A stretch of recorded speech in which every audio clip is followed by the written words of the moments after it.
মামা একটুখানি good morning বলো সবাইকে, বলো টেকো বুড়ি গুড মর্নিং, গুড মর্নিং। হ্যাঁ টেকো বুড়ি, এটা আমাদের টেকো বুড়ি, টেকো বুড়ি, টেকো বুড়ি। গুড মর্নিং, গুড মর্নিং বলো, গুড মর্নিং বলো। এ মা বলতে পারে না। মামা দিদুনের সাথে কথা বলবি? দিদুনের সাথে দুদিন ধরে বাবা সঙ্গে সঙ্গে আমরা ফোন লাগাই, কথা বলো। দিদুনের সাথে একটু কথা বলো, ফোনে কথা বলো তো। চলে এসছি রান্নাঘরে, রান্না করতে। আর ডিমগুলোর অবস্থা দেখো, ফেটে ফুটে সিদ্ধ বসিয়ে দিয়ে ওইদিকে সকালে ব্রেকফাস্ট করতে গিয়েছিলাম, তো ফেটে টেটে একাকার অবস্থা হয়ে গেছে। তো কালকে রাত্রেবেলা কাবলি ছোলা ভিজিয়ে রেখেছিলাম, আর আমাদের ডেলি ডিম খাওয়া হচ্ছে এখন। তো এখন আলুগুলো আমি কেটে নিচ্ছি, ডুমো ডুমো করে আলুগুলো কাটবো। তো ছোলার সাথে আলু দিয়ে আমি তরকারিটা করব, শুধু প্লেন ছোলার তরকারি করছি না। তো আলুগুলো ঝটপট করে কেটে নেব। আর কি মাম্মামকে ঘুম পাড়াতে আজকে অনেক লেট হয়ে গেছে, এখন প্রায় 11:30টার মতো বাজে। জানি না কখন রান্নাবান্না করে কমপ্লিট করব, কখন খাওয়া হবে। তো বকবক কম করে আগে রান্নার জোগাড় করে নিই, তারপর আবার তোমাদের সাথে কথা বলছি। তো চলো দেখতে থাকো।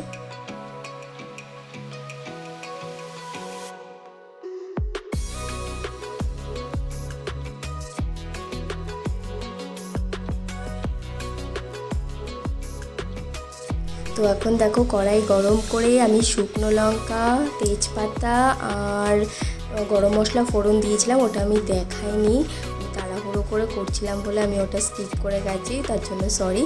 তো এখন মশলাটা কষছে, তো কী মশলা অ্যাড করেছি আমি সেটা দেখাতে একদম ভুলে গেছি, তো আমি পরে বলে দিচ্ছি। তো মশলাটা প্রায় কষে এসছে, তো একটু পরেই আমি ছোলা আলু সিদ্ধ করে রাখা ওটা অ্যাড করে দেবো। তো দেখালামই তোমাদের, মশলাটা এখানে কষছে। এখানে দিয়ে দিয়েছি পেঁয়াজ, আদা, রসুন, লঙ্কা, টমেটো আর একটুখানি ছোলা মশলা ছিল ঘরে, সেই ছোলা মশলা অ্যাড করেছি। আর এখানে এই যে সেদ্ধ করে রেখে দিয়েছি, আর ওদিকে দেখো কান্না খালি করতেই থাকে, আর সকাল থেকে কী পরিমাণে যে দুষ্টুমি করছে। তো মশলাটা একটুখানি কষিয়ে তারপরে দিয়ে দেবো। আর ছোলার মধ্যে এখানে আমি আমার সেই ড্রাই মশলা অ্যাড করবো, গরম মশলা সবার লাস্টে দিয়ে দেবো।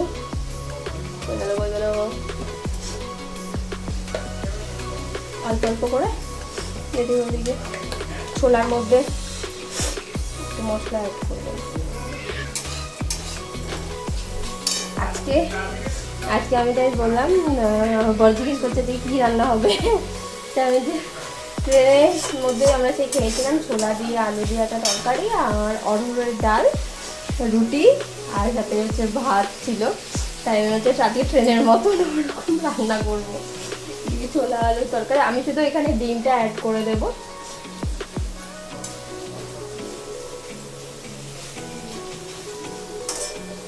ওরা ডিমটা অ্যাড করে না, আর আমি এখানে ডিমটা শুধু অ্যাড করে দেবো।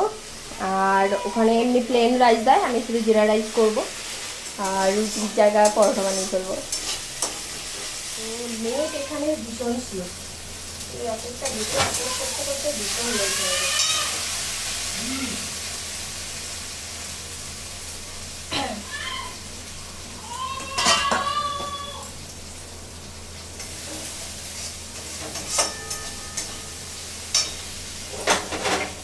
এবারে আমি আলু সিদ্ধ করে রাখা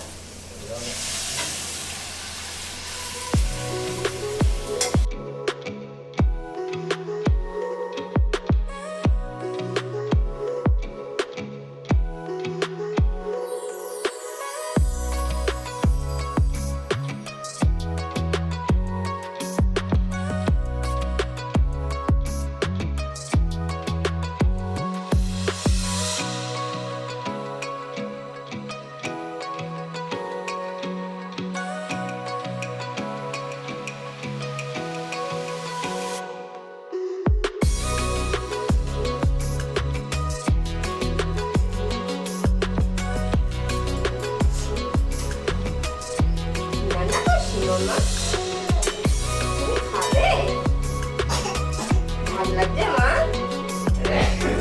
ও বাবা রে, সবাই হাঁচি দিচ্ছি গো। এটা কি রে?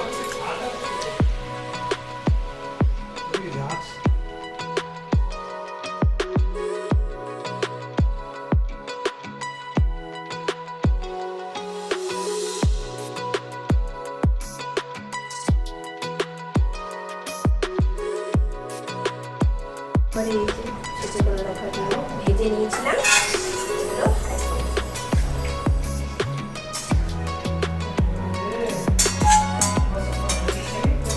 যা মন চায় তাই বানাই।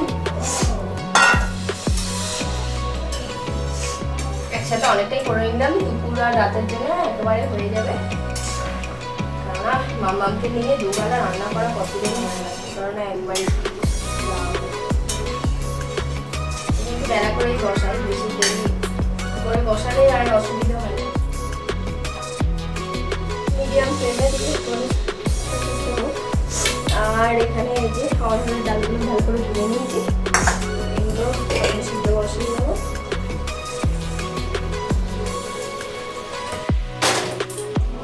ঘরে ঢুকিয়ে যদি ওকে দরজা বন্ধ করে দেওয়া হয় তাহলে ব্যাস হলো।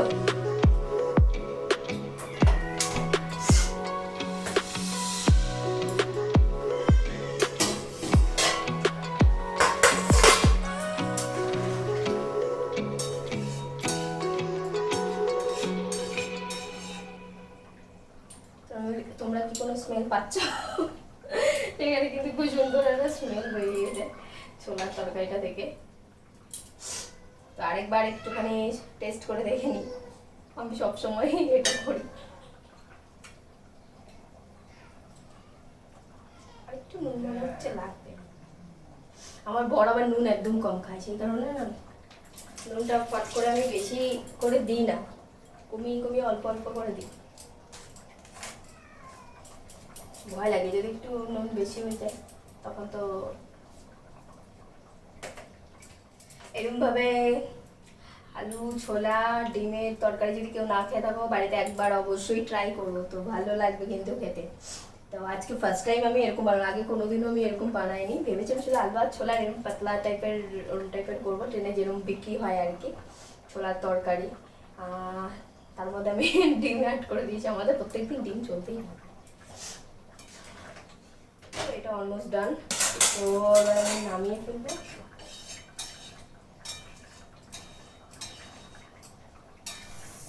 তো এই যে তরকারিটা দেখতে কেমন লাগছে? দেখতে ভালোই লাগছে, খেতে কেমন হবে সেটাই ব্যাপার। তো অফ করে দিলাম, এবারে আমি একটা বাটিতে ঢেলে নেবো। তো তোমরা অবশ্যই ট্রাই করো, কেমন লাগে অবশ্যই তোমরা জানিও। বাড়িতে ট্রাই করে খেয়ে তারপরে জানাবে, তার আগে না কিন্তু। কমেন্টসের মাধ্যমে অবশ্যই তোমরা জানাবে। এটা কি পড়েছো? কে পড়িয়েছে?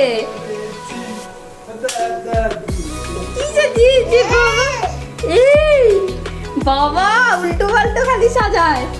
এ বাবা, বাবা গেল কই? বাবা গেল কই? কেন কই? ওলে বাবলে, কি অবস্থা দেখো।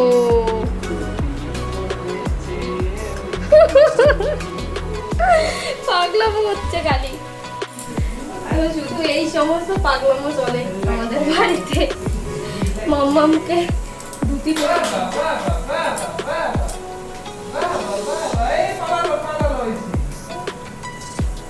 সামান্য একটু তেল দিয়ে দিয়েছি, জিরে। কি মামা পেটে কিচ্ছু নেই, খিদে পেয়ে গেছে।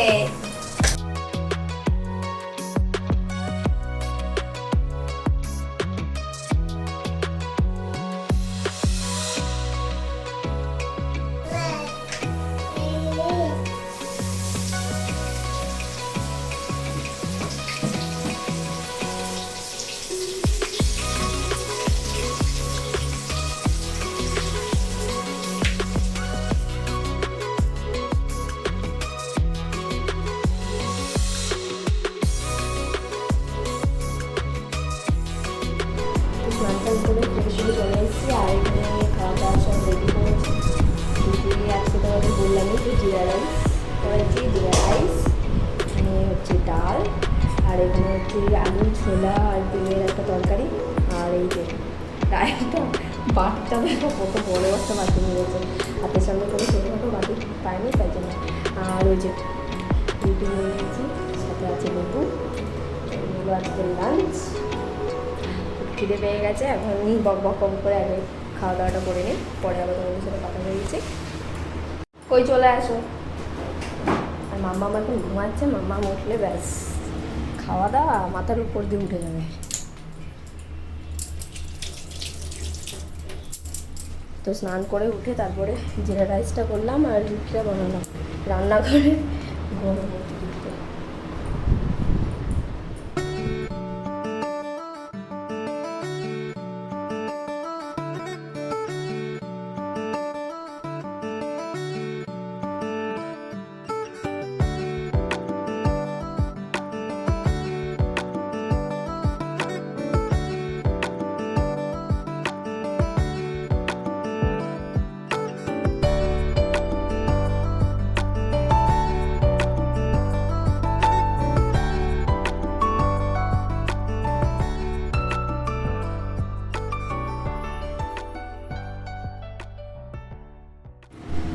খাওয়া দাওয়া হয়ে গেল, কটা বাসন ছিল মেজে এসে নিয়ে তারপর ইয়ে করলাম, মাম্মামের খাওয়াটাও একটু পেস্ট করে নিলাম। আর অবস্থা দেখো ভীষণ গরম, খালি গরম। আর ফ্যান ছাড়া তো 1 সেকেন্ডের জন্য বসাতে যাই না, মাথা থেকে এখন গামছা তুলে নিই। তো আজকে লাঞ্চটা তোমাদের কেমন লাগলো অবশ্যই কমেন্টসের মাধ্যমে জানিয়ে দেবেন। ট্রেনে যেরকম খাওয়া দাওয়া দেয় সেগুলোই আজকে বাড়িতে বানানোর চেষ্টা করেছি, কিন্তু টেস্টটা অনেকটাই ডিফারেন্স হয়। ট্রেনের বাইরের খাওয়া দাওয়ার সঙ্গে ঘরের খাওয়া দাওয়ার কোনো সময় কম্পেয়ার হয় না। ঘরের খাওয়ার দাওয়ার অবশ্যই একটু হলেও ভালো তো হবেই, তাই না? তো আবার পরে তোমাদের সাথে কথা বলছি, একটু রেস্ট করে নিয়ে মাম্মাকে খাইয়ে দাইয়ে নিই, তো পরে আমার কথা বলবো। তুমি বৃষ্টি বৃষ্টি বৃষ্টি স্টার্ট হয়ে গেছে। মামা হ্যাঁ শুরু হয়ে গেছে তোর কাজ? তোর কাজ শুরু হয়ে গেছে? কি করছিস তুই?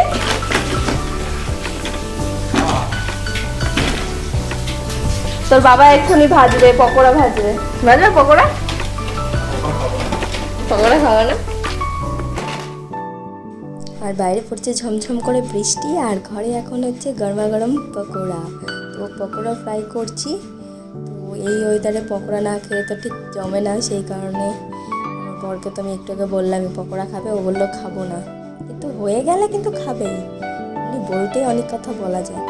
তো এখন চটপট করে গরমা গরম পকোড়া রেডি করব, আর সঙ্গে জমে বৃষ্টি। তো ব্যাপারটা পুরো জমে গেছে, তাই না? বাইরে বৃষ্টি স্টার্ট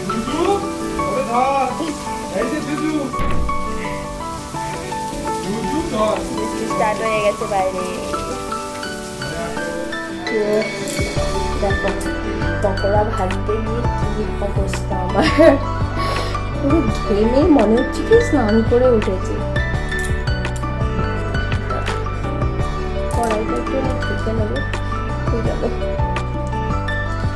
তো গরম আর সত্যি পারা যায় না।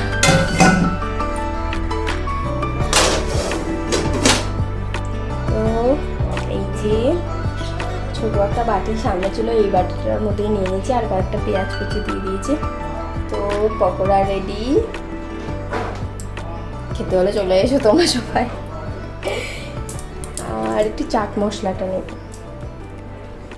আর এদিকে মাম্মামের খাবারটাও নিয়ে নেবো, আমরাও খাবো, মাম্মামকেও খাইয়ে দেবো সাথে।